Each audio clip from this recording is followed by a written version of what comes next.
बिस्मिल्लाहिर्रहमानिर्रहीम। अस्सलामुअलैकुम मेरी प्यारी यूट्यूब बरादरी जी फ्रेंड्स, उम्मीद करती हूँ आप बिल्कुल खैरियत से होंगे। मैं हानिया आपके साथ रोज़ नई नई गॉसिप्स, टिप्स, रेमेडीज़, वज़ाइफ लेकर आती हूँ। आज मैं आपके लिए लेकर आई हूँ मटर पुलाव बनाने की रेसिपी। मटर पुलाव हर किसी को बहुत पसंद होता है, तो मैंने सोचा आज आपके साथ मटर पुलाव की रेसिपी शेयर कर दी जाए। जी तो फ्रेंड्स, 2 अदद प्याज उनको मैंने ब्राउन होने के लिए ऊपर रख दिया है। मीडियम साइज़ के प्याज लिए उनको काट कर ब्राउन होने के लिए रख दिया। चावलों को पहले ही भिगो दिया ताकि चावल अच्छे से धुल कर साफ़ सुथरे हो जाएं। तो प्याज ब्राउन हो रहा है। ये टमाटर फ्रीज़ हुए थे, मैं फ्रीज़ हुए टमाटर यूज़ करती हूँ। तो इनको अच्छे से धोकर छिलका उतार कर इनको पीस लेना है। मटर भी फ्रीज़ हुए हैं, इनको भी अच्छे से धोकर पानी में डिप रखना है ताकि इनका बर्फ़ वगैरह मेल्ट हो जाए। जी तो ये देखें, चावल बिल्कुल धुल चुके हैं, साफ़ सुथरे हो चुके हैं। चावलों को रगड़ना नहीं है, हल्के हाथ से मल कर इनको धोना है खुले पानी में धोकर, ताकि इनकी डस्ट और केमिकल वगैरह साफ़ हो जाएं। लहसुन अदरक, उसमें सब्ज़ मिर्चें, सूखा धनिया डालकर उनको पीस लेना है। अच्छे से पीस लें। मैं सब्ज़ मिर्चें पीस कर डालती हूँ क्योंकि बच्चों को मुंह में मिर्चें आ रही हों तो वो उनको अच्छा नहीं लगता। तो पीस कर डालने से टेस्ट भी अच्छा होता है और मुंह में भी नहीं आती, और सालन का, पुलाव का कलर भी बहुत मज़े का होता है। तो ये देखें, मिर्चें जो पड़े पड़े रेड हो जाती हैं वो भी मैं इसमें डालकर पीस रही हूँ। और लहसुन अदरक, सब्ज़ मिर्चें, ये इनको अच्छे से पीस लें। बाकी इसमें सूखा धनिया भी डालकर पीस लेना है। ठीक, ये अच्छे से पिस रहा है। और हमारे पास जो है मटर, ये देखें, ये भी तकरीबन ये बर्फ़ सारी मेल्ट हो चुकी है। बहुत अच्छे से मटर जो है वो निखर चुके हैं। इनको भी इसमें जब प्याज और लहसुन अदरक ब्राउन हो जाएगा तो उसके बाद हमने इसमें मटर डालने हैं। तो ये देखें, प्याज का प्यारा सा कलर आ रहा है, ज़बरदस्त। ये लहसुन अदरक पिस चुका है, ये इसमें डाल रही हैं।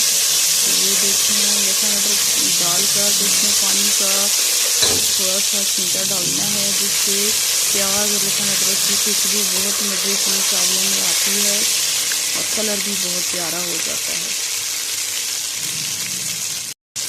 फिर ये मज़ेदार सा प्याज ब्राउन हो रहा है, लहसुन अदरक भी इसमें डाल चुके हैं। अब हम इसमें बारी आती है मटर डालने की। मटर भी मेल्ट हो चुके हैं, तो टमाटर भी हमने पीस लिए हैं।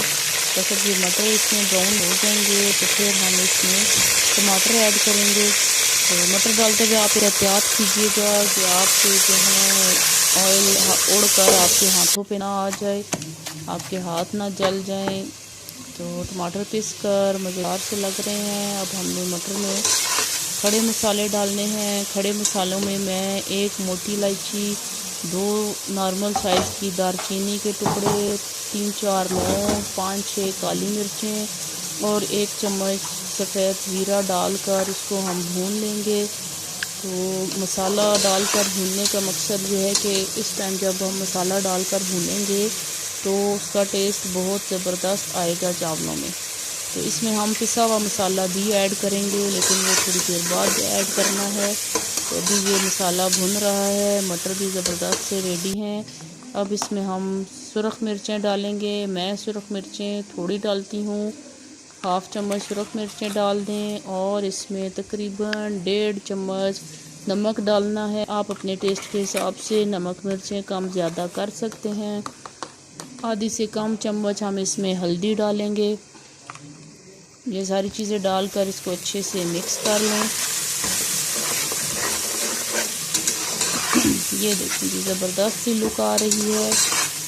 अब इसमें हमने टमाटर डालने हैं। टमाटर डालकर इसको भून लेंगे। जितना अच्छा भुनेगा उतने अच्छे चावलों की लुक होगी, उतना अच्छा चावलों का जायका होगा। तो चैनल पर नए हैं तो जल्दी से सब्सक्राइब कर दीजिए, और वीडियो अच्छी लगी है तो जल्दी से लाइक कर दीजिए। ये देखेंगे, ज़बरदस्त से टमाटर हमने इसमें ऐड कर दिए। आप अगर फ्रेश टमाटर लेना चाहते हैं तो आप टमाटर उस तरह डाल सकते हैं। मैंने फ्रीज़ हुए टमाटर डाले हैं। ये इसमें 1 चम्मच गरम मसाला की ऐड करके इसको अच्छे से भून लें।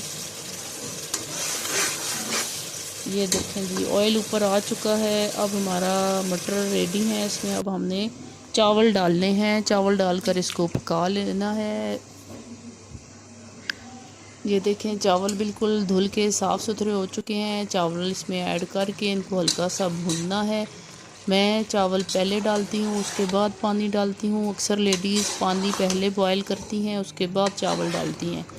तो मैं मेजरमेंट के बग़ैर चावल पकाती हूँ और पानी भी मेजरमेंट के बग़ैर डालती हूँ। लेडीज़ नाप के डालती हैं। तो ये अब देखें, इसमें हम पानी डाल रहे हैं। पानी अपने हिसाब से मैं डालती हूँ। ये देखें, इतना पानी हो कि जिसमें ये चावल भीग जाएं। उसके बाद मैं आपको एक ट्रिक बताऊंगी कि कैसे इसको मैं किस हिसाब से पानी डालती हूँ। ये देखें, ऐसे ही अंदाज़े से पानी डाल दें। इसको मिक्स करके हिला के चेक करें कि चावल नीचे डूब चुके हैं, पानी थोड़ा थोड़ा ऊपर है। तो उसके बाद चावल साइडों से सारे चावल उतार कर बीच में करके तो इसमें मैं अपनी फिंगर डिप करके चेक करती हूँ। अगर फिंगर के साथ टिप के साथ चावल लगते हैं, इसका मतलब है कि अब पानी हमारा ठीक है। देखें, ये ऊपर से एक पोर हमने डिप करके चेक करना है कि ये पोर हमारा पानी के बीच में है, तो इसका मतलब है कि इतना पानी हमने ठीक डाला है। अगर पोर से नीचे है पानी तो आपने और पानी डालकर उसको कर लेना है। इस कंडीशन में आपने चावलों का नमक चेक करना है। जब थोड़ा थोड़ा पानी हो तो नमक चेक करके तो उसके बाद आपने अगर नमक कम है तो और डाल दें। ये देखें, अभी पानी है। अब ये पानी सूख चुका है। अब तकरीबन दम लगाने वाली पोजीशन आ चुकी है। इसमें हम तकरीबन 1 चम्मच विनेगर डालेंगे। विनेगर नहीं है तो आप लेमन भी इसमें निचोड़ सकते हैं।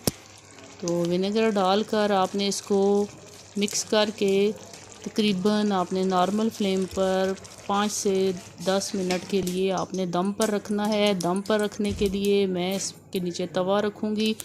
तवे को गरम कर लिया पहले से, तो हल्की आंच पर तवा रख दिया। उसके ऊपर हमने अपना चावलों वाला देगचा रख कर इसको हमने हल्की आंच पर करना है।